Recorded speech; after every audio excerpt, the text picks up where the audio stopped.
Frigisheni ya gwethana na kimaramari kiria kiraringire andu na ngari na njira ya ruturiko tigani ya irathiro kaunti-ini ya Meru ni nyitithitio thinga na njira nene riri na waikari maraikara na guoya makirigo kuria kingikorwo kihithite.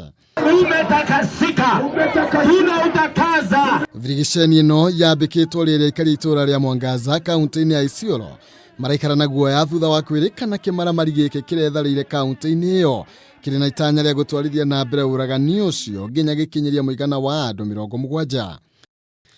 Aikari makiambiriria kugira ciana ciao mathukuru-ini makiria thukuru wa muthingi wa Mwangaza itikae gutharikirwo kuria moretie burithi gwika mituki na gwikia gitoi kiu ngono niguo guoya uria mari naguo mathire. Walimu watupe kama ni mtoto wetu tuende naye, mzazi apewe mtoto wake aende naye nyumbani, kwa maana huyo mtu hatujui mahali yako sahi. Ni kupewa watoto wetu tuende naye nyumbani, kwa sababu hii mtu ni hatari kwa kila mtu.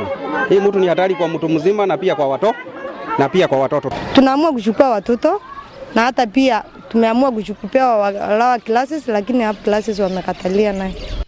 Kurerikana muonjoria Joshua Kileru wa ukuru wa miaka 31 arahurire ngari yake mwaki na kumierekeria hari onjoria ria marendagiria mukira-ini wa barabara na kumagera iguru kuria aratigire andu 7 na nguraro njuru.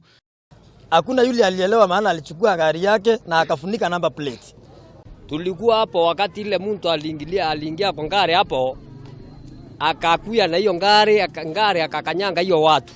Lakini askari walikuwa hapo, watu wakapika nduru, wengine wakatoroka na askari hakuma njukumu walisukua. Munene wa Frithi gicigo-ini giki Peter Karanja igite ni mahurite rivoti kuri aruna ao kaunti-ini ya Isiolo thutha wa kwirikana ati kimaramari kiu ni kirathiite gwetha motungata ma urigitani thibitari-ini umwe mwena ucio. If there is any person who has his whereabout, let him assist us, because as from yesterday we are still pursuing this person.